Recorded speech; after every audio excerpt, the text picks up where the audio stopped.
now we can look into how we can put some of this into practice, just knowing that basic concept.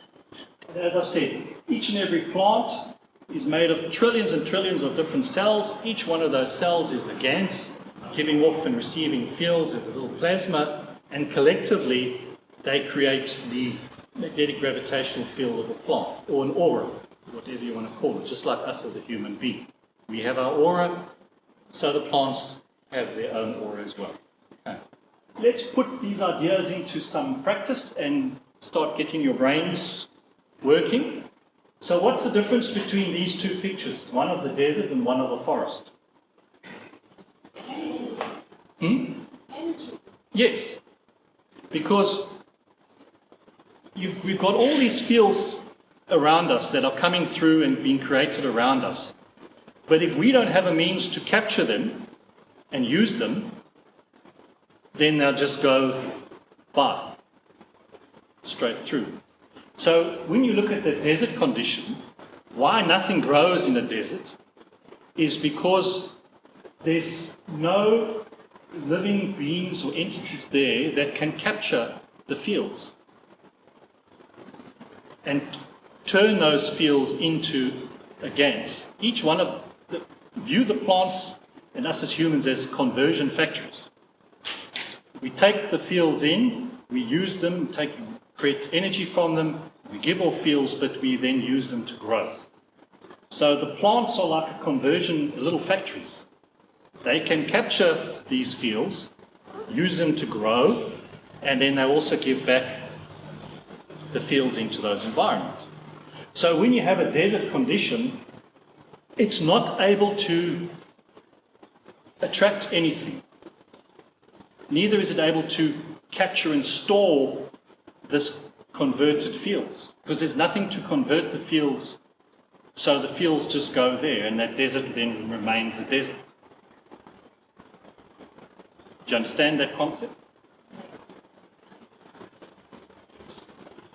Now, when you look at a forest, you've got a huge variety of different trees, plants, shrubs, and each plant or tree or shrub has its own energy signature and will attract its own fields, because the carbon is not all the same carbon strength and oxygen is not all the same oxygen strength, so each plant variety has its own unique energy signature, if you want to call it. Okay. Now, in a forest, all those plants are then capturing the energy from the environment, using that energy, converting it into a GANS, and the plants are growing. And at the same time, those plants are putting the energy back into the soil, feeding all the microbes and everything else like that. So it creates this huge sustainable environment, and then it pulls in more fields. So it's like a magnet. The more plants and shrubs you have there, the more it will pull those particular fields in from the environment. Your desert condition, there's nothing much there, so it's not going to retain anything, nor is it going to pull what it needs there. Or what, it's only making more sand. It's just making more sand. Okay. But when you look at the overall Earth, we do need forests and desert conditions and so on and so on and so. So these are natural occurrences happening all over the planet. So we're not saying we'll go and change every desert into an oasis. They're there for a reason. But it's just understanding how we can use the fields. Because when we go and clear vast areas of land, we may be turning it into a desert. Okay? Because by cutting the trees and vegetation down, we're now removing the ability of the earth to convert the maggrav energy through the plants into vegetation. That's how the plants are growing. So the minute you cut that down, there's nothing to convert the fields into a GANS state, so that we can see the trees and shrubs. Now, the plants are giving off as much as they are receiving, same as us. We are giving off energy constantly, but we're also taking in constantly. And so the plants are doing that as well. So they're taking in and giving off. They take in from the environment, use it, convert it, and what they don't need, they give off. It's like the plants, like farting. What your stomach, your body doesn't want, you fart and give it off. The plants are doing the same thing. We're giving off what we don't want, what we don't need.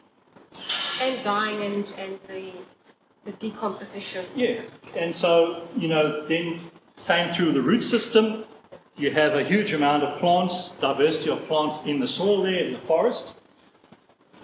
Each plant, because it creates a unique environment in the soil around its root system, will attract certain bacteria and insects and a whole biological life in there around that root system. And so when you lop the trees off and create vast areas like that, you're then eventually killing that life in the soil, because there's nothing to convert the fields coming into vegetation, and then that vegetation is giving off to help the life of the soil biology. Okay, so you're breaking that cycle. And with no plants to convert the fields, the soil becomes barren and you end up with the desert. So we have that constant cycle of decline. So we have the natural areas of deserts, but we're creating just as much mess by cutting down vegetation. Because we fail to understand the impact of it. It's a massive impact throughout the ecosystem. The same when we look at different farming techniques. The monoculture farming makes up about 95% of all farming on Earth today. So when we go and plant hundreds and hundreds of acres of the same plant, corn, barley, soybean, whatever, it's not much better than your desert areas, because you're only planting one type of plant, so that only that one plant is interacting with all the fields coming in, and then only converting a certain small fraction of those energies into that soil biology. And then you're only creating that environment where a small number of bacteria will live. So it becomes a very barren piece of land where there's no variety. And you do this year after year, decade after decade, you end up with depleted soils with no life in it. So your soils just become a place that holds the plants upright. And then that's why we've gone into huge fertilizing, and the farmers cannot get off that bus of constantly having to fertilize their plants, their soils every year to grow their plants, because there's nothing left in the soil. So, this type of farming, we understand what we're doing now, and so there are ways around this. It's the same with a lot of organic farmers and biodynamic farmers and all those different type of farmers say, well, I'd like to plant a green manure or cover crop. So they'll harvest their corn and then they'll go in and plant one cover crop in their fields, and they say, well, that's now putting nitrogen, whatever, back in their soil. But you're having the same problem, because you've only got one plant variety, and it's only interacting with a small fraction of the fields coming in, and then the soil biology that you're creating from that is very limited. So you have the same problem again. So with only one plant, as Keshi says, you're missing out on everything else. So we're happy with the crumbs, but we're missing out on everything else by just planting one crop. A lot of farmers are starting to change, and starting to plant a multitude of different cover crops. These are your typical cover crops: clover, ryegrass, mustard, buckwheat, legumes, alfalfa, and oats. But you go through that whole process of planting that, and the costs and the fuel of ploughing your field and planting those. Why don't you plant all of them? In one go. At once, not just one crop. It's the same effort. So you plant 20 different crops at the same time. Now what have you created? Now you've got 20 different plant species interacting with the fields, and they're creating a huge mix of soil biology in the soils there. You're creating a nice multitude of life. The energy's coming in, you're attracting a lot of different varieties of energies in those fields. And so overall, your environment is going to change. You do this for a couple of years on your farm and you'll see how drastically your soils change, improve, because of all the new life, new environments you've created in the soil. And you're pulling in more energies, different energies into your field. Now you go and walk in that field and you're going to feel really nice and happy. And you go and walk in that field, you're not going to feel much because it's just a mono energy structure. So by understanding how the plants are using the fields from the environment to grow and planting a diverse range of plants, we're able to maximize what is there for us as free. Just the plants need to convert it for us. That's why they are there. You're adding diversity, interacting with more fields. That plant is growing, it's creating more GANs matter, which you then either put back in your field or you run cattle over it quickly to chomp it down so that you can then have it ready for your next crop. And this practice can be used across all farming practice, doesn't matter how big or small. Because if you go to all that trouble to plant one green manure, you may as well plant 20 or 30 or 40 varieties at the same time. It's the same effort. But the results are incredible. So, through the plasma science, we can now explain why this technique of using multiple cover crops is so effective. So now we understand the reasoning for it. Because a lot of farmers have done this and reported fantastic results, but we've yet to understand why. Now we can begin to understand why.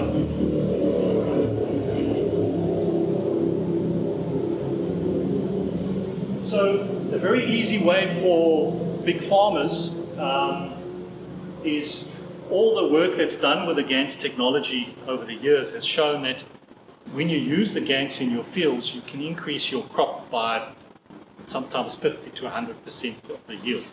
But if we only take an example of a farmer with 100 acres, okay, and if we can increase his yield, but if we say to the farmer, take 10% of your productive land out of production, okay? So you're still left with 90%, but now you've got 10% that you can work with, okay? Using the GANs on that 90%, you'll increase your yield anyway, so you're not going to lose any money. You're still going to produce more than what you would have. But that 10% now of land, you take out of production, and even if you've got massive fields, you just create strips, whether they're 20 or 10 meters wide, and plant your multitude of cover crops in there.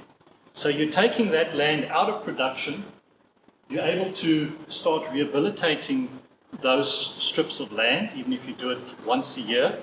And so over a couple of years, over 10 years, you've gone through your whole farm and you've slowly started to rehabilitate every piece of soil in your farm without losing production. So that's a very easy way for farmers to do it. And it doesn't cost the farmer anything because you're doing the same amount of. So that's on big farming scale. Coming down to your garden, it's the same principle. Coming from South Africa, the environment there with gardening, the soils was great, and so most people had a fantastic garden. When we came to Australia here, it was shocking because nobody has a garden. You might have a tree and a little shrub and grass.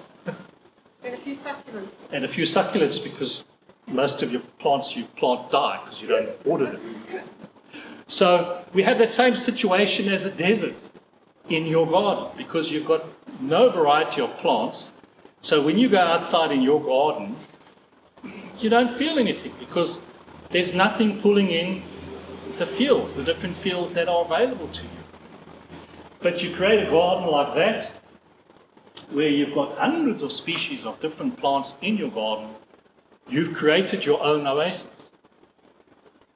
Because each plant variety is pulling in all those different fields, and all those different plants are giving off the field.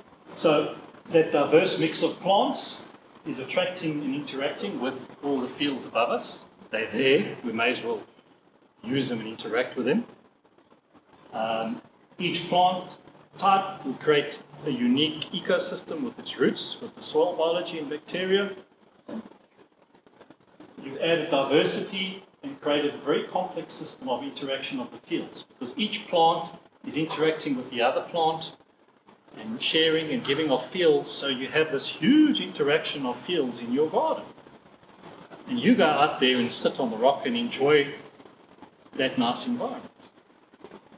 You don't go outside and sit on your mower and mow your grass. You don't get the same feeling. And you create biodiversity for all the insects and bird life that will come to your garden, because they want to come, because they also interacting and feeding off all those different energies that you're creating in your garden. So without even using one drop of GANs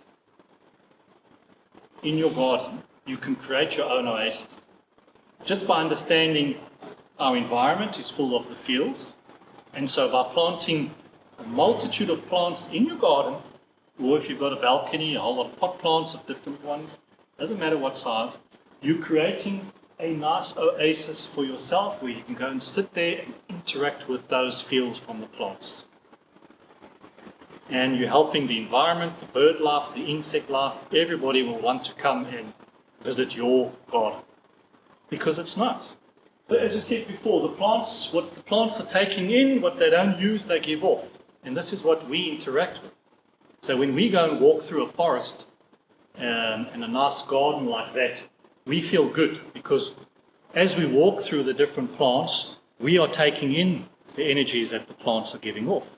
And we're giving the plants as well. But because of the different varieties, we're getting different energies and feelings from the plants.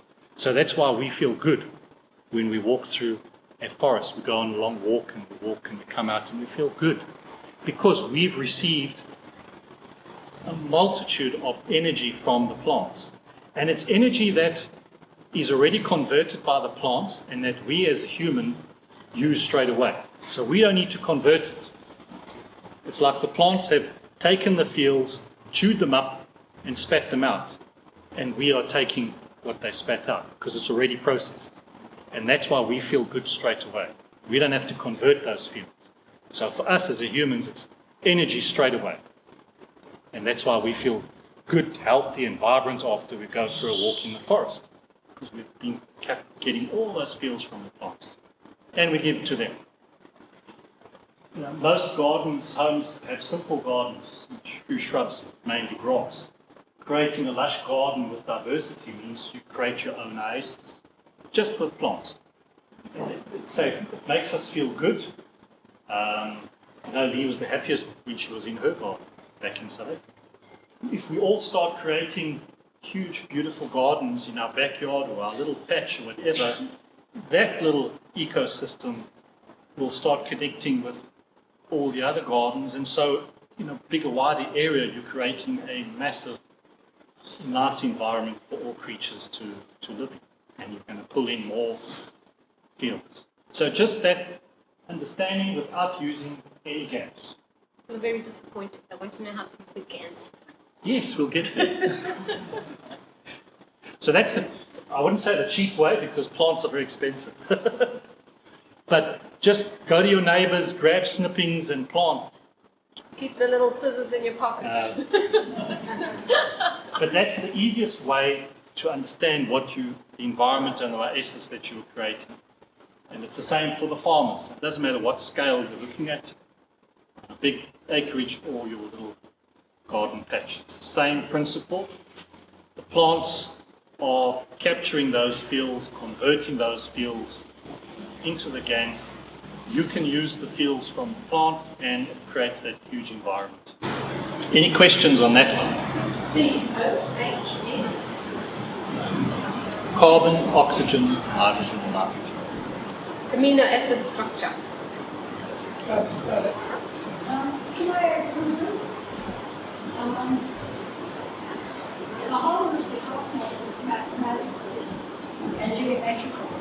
So every star and every planet has their own mathematically type or geometrical pattern, which all works together and produces sound.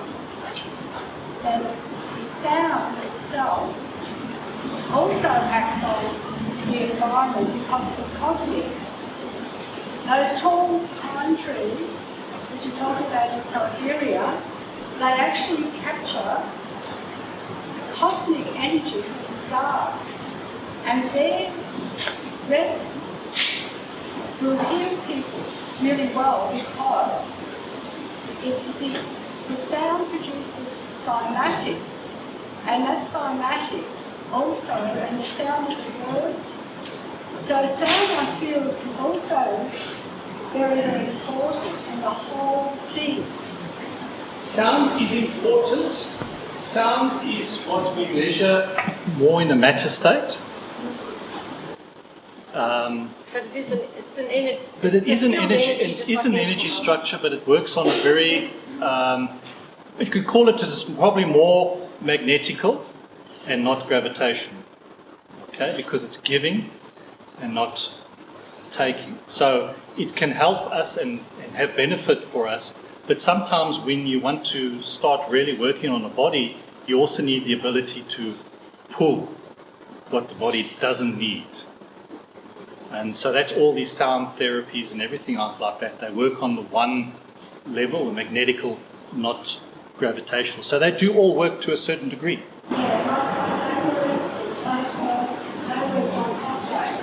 Yes. So the whole world is in function on these different aspects. So there's a lot more to that than the Egyptians understood, that we've been right. You can look at another way to do it is if you've got, so there's Earth, okay, there's our atmosphere, top of the atmosphere.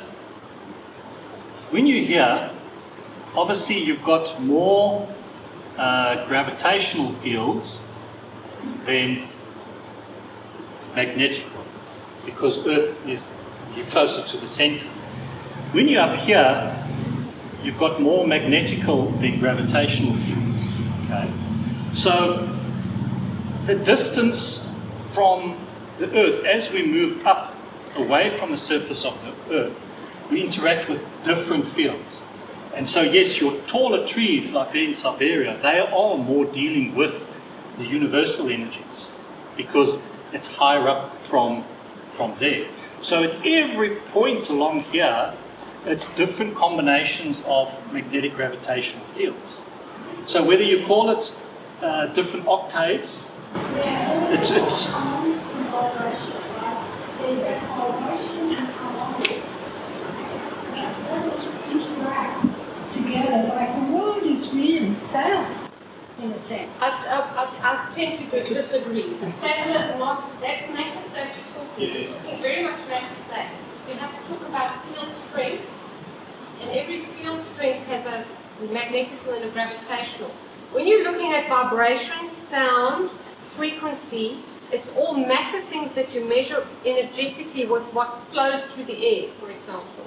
And it's matter against matter. It's deeper than that. That's what happens on the surface. When you talk of, if you have a piece of metal and you've got your atoms, okay, so they're all closely together.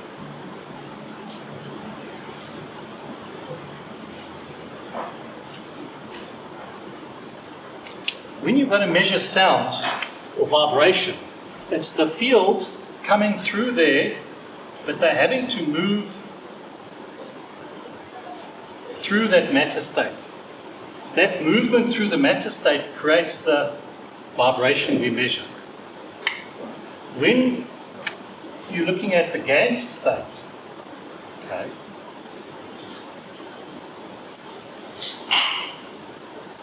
there's no vibration because the energy structure you move right through. Because it's further apart. So we have to define vibration, and all of that is all in a matter state. The sound we measure is through the vibration of the elements. Okay. And as I said, with sound, it's when you're looking at sound and that's your plasma on a human body, yes, music and sound has tremendous effects on us because it's able to move through and interact with us, but it's one way. Okay? Whereas the plasma is giving and taking at the same time. So sound helps us feel better, but it might not fix a problem where there's a high energy structure that you need to drain. Okay, so it's only working one way, not both ways. And that's where we have to start distinguishing with all this, what has been written, and to say nothing is wrong about it, but they haven't understood the full picture. So it's what are we dealing with, matter state or GANs? Because us as a human body, and trees and plants and all living things is a GAN state. The concrete, the copper, everything else is the matter state. So one has to understand that distinction. Would it be possible to go back to your slide that had the star formation, that's where it revealed and then before carbon and hydrogen? Yes, so you were speaking there of the interaction of the four plasmas creating this star formation. And I just feel it relates a little bit to this same question. Yeah, because I've seen that. Yeah, because they're very similar diagrams used, say, in sacred geometry, whatever, to talk about the structure of crystals, the formation of matter, whatever. Yeah. So, do you see a connection between that diagram in the plasma state and the solid state of, say, a crystal that has a very similar structure? You've got to view each. When you play with magnets and different strength magnets, when they start playing together, they will create different shapes naturally through their interaction. Because if you take a bowl of water and you float some magnets and round magnets and you put like two in there, so they'll move and find their position. Okay, you put three, they'll turn to a triangle. Okay, so the shape is the effect of the interaction of the three. The shape does not dictate that interaction. It's the other way around. So when you put a fourth magnet, it creates a square. And a fifth one, and you create the five-sided shape. Only working on a flat plate. Yes. It floats everything. Visualize it 3D. So the shapes that we see is created through the interaction of the different plasmas, because each one of those is a plasma, like a little magnet. And they have different strengths, and those strengths create, when they interact, create a different shape. So we have to look at it from that side of view, not the shape creating plasma. Say? All the different crystals form different shapes. Yes. Yeah. So like fluoride, there's cubic, there's fluoride, there's tetrahedron, there's a whole lot anyway. So they naturally form, and that's why when you cut a stone, you cut where the atoms sort of form into slices. That's why you can cut a diamond. Yeah. Because you can cut according to their pattern. So everything comes through as patterns, which is cymatics too, through sound. No. No, it's through the energy structure. It's the structure, because even the matter states, even these little atoms have magnetic gravitational fields. When you're looking at crystals, so you can have that structure.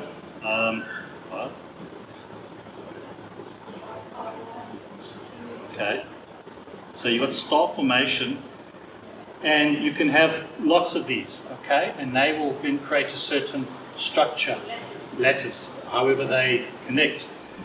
If this one is, say, a carbon and that one's oxygen, if you increase the energy structure of this one and it moves closer, now you're changing that whole structure. Yeah. You move it away, you add energy, so it's a plasma. Now you add energy, take energy away, it has to reposition itself. Because they're like magnets, so it's got more energy, so it's more magnetical, so it pushes the others away. Now it forms that new structure. And that's why in water, when you do that, it then affects the whole water, because when one changes, they all change. Okay. Can I add there about diamonds? We're talking about diamonds. Science now is finding so much of the old matter, just decisions and physics, is out of date. And what's happened with diamonds and alchemy, they've already proved that you can, like the alchemist said, take lead and make it into gold. But it takes, guess what? A huge amount of energy that the little bit of gold you get costs more in energy to do. Yes, so because with that, that's fitting into what you say. We've got to keep thinking of the difference between the matter state and the energy that does. it's the same now. All we're trying to do is, if that's lead and we're trying to turn it into gold, we're dealing with a matter state. So yes, it creates huge amounts of energy that you have to put into the system to change, because that matter state, the bonding between those atoms is so strong. You're looking at the splitting of the atom type energy. Okay, now when you turn that matter into a gas and then into fields, and what we don't understand yet, but then from the fields you can turn it into the gas and the matter, Or something else. and we can get our gold. And each and every atom It's a spirit stuff. has a soul. So, a spirit, soul, however you want to call it. So, if we can tap into and we can ask that soul of the lead, please change and give it energy structure, whatever, turn it into gold, yes, it can do it for us. But we have to connect to it on a soul level, and then it can do it. Huh? Well, it's not magic anymore. You're talking about words, and we've all It's- looked at concept. It's plasma science now, it's not magic. What they understood was magic, now we know it as plasma science. It's Can I just ask, does the ocean have the same interaction as a forest fields?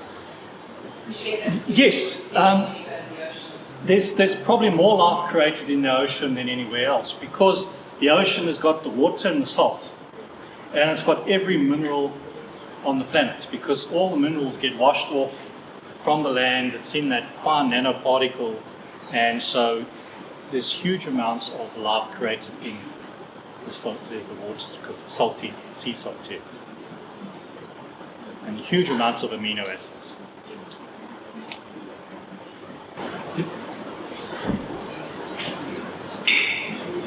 I'd like to understand, we had the one slide where you had the atmosphere of the earth, local animal, plants, and you were showing about the interactions of the aminos. But then you were saying that the earth's got all these minerals and everything that's interacting with the aminos. My understanding is that the waveforms of the elementals are the creation of hydrogen all the way down through the heavy atomic structure. So from a GAN's perspective, how is all of those minerals also being created? I would imagine if what I hear you saying is that out of nitrogen, that basically then everything is created all the way down to gold, through uranium, and all the way the whole list. It's the same, when we look at our CO2 box, we created with the two plates.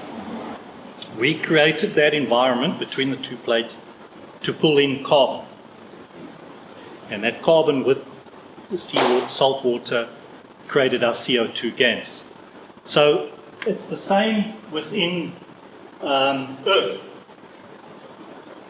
Earth's a plasma, so within the ground you have certain conditions where it creates that box or attraction to attract the fields of gold, which then come in and get converted. That's why we have deposits of copper and this in certain places on Earth, because at that time there were certain conditions that were just right to attract the fields of these maggrav fields, which had the strength of copper. And so they would then come in and form the copper there, because we have the fields of everything. It's just a condition that you create to attract what you want. If you make a condition to attract 100, you're going to create the atomic structure of 100 neutrons with whatever electrons, protons, and that will be formed then. Yeah. So it's you create, it's we think like magnets. So we have to create a magnet in the ground somewhere in certain conditions for copper, and we'll attract all the fields of copper in that we need. And that's what Keshe talks of when he says we can create matter from nothing, but you create matter from the fields. So all he's doing is creating the right environment to, however, in a little box to create gold, attract gold, and you'll attract all the gold that you want from the environment, because it's all there. And then the correct conditions with the gansing, with the high temperatures or whatever, will create the matter state. So that's how Earth has done it, and is continually collecting and attracting all the time. So all the fields coming in, we've been talking about just COH and N and amino acids. That's just a tiny fraction of whatever else is there, because Earth's pulling in everything because of what Earth has. Okay. The question was, different plants have different water requirements. Yeah. We grow lettuce, and yes, if the quick growing stuff, when you don't have water, within a few days they're dead. But trees can live for hundreds of years. You plant a tree, a little tree, and you throw water in once, and hopefully it gets some rain and it will grow and carry on. Because each plant has that ability to create its own water. So within the structure of the leaf of the plant, that's the top surface and that's the bottom surface of the leaf, it can create its own water in there. Okay? It creates the environment to pull in the fields of water. And internally it creates that water, which is in the GANS state. That's why you look at cactus. Very thick leaves. Most of them have very thick, dense leaves. So that structure of the leaf gives it the ability to pull in the fields of oxygen and fields of hydrogen. So it creates that magnet around there so that it can create the moisture internally within the leaf. It's not like it sucks in moisture from outside. No, you've got the fields of oxygen and you've got the fields of hydrogen, and that creates like two plates instead of fields for attracting carbon. It has two plates to pull in H2O, and so the fields come in, and then the water is then converted from the oxygen, hydrogen is converted into plasmatic water within its leaf structure. And so each and every plant has different capabilities and structures to do that. It just depends on the variety, type of plant. So all your cacti and that have that ability, whereas you go to a lettuce, not so much. It can survive for a while, but then it needs. Because the leaf, that gap between the lettuce leaf is very narrow between the two surfaces, so it can't hold too much. It also depends on the amino acid structure on the surface, the shiny, waxy versus the thin and papery, different things. Yeah. Any other questions? Does it make sense? Because you must ask and know, because otherwise it's useless. And it's hard to put aside what we've learnt in the past to learn this new. I was lucky. I never learned. I was only been farming for 8 years. I knew nothing about farming or agricultural plants prior to this. So I came in with a clean mind. So I had no baggage. And that's the hardest part for many of us, is that we've always learned something. And so when we come across something new, we have to learn it. The way I do it is I learn the plasma science, and then I see what I've learned fits in. Because I originally did metallurgy when I first left school, and so the plasma science to me explains a hell of a lot that I could never understand in metallurgy. But I had to put what I'd learned in metallurgy aside, learn the plasma science, and then take back, okay, this makes sense, this makes sense, this makes sense, this doesn't. Because if you do it from the other way around and say, I've learned metallurgy and this is fact, and I'll take plasma, and only if it fits into my facts, then it must be right, then you've finished. You've finished. You'll never understand the plasma. So we have to try and open and view it from a different point of view.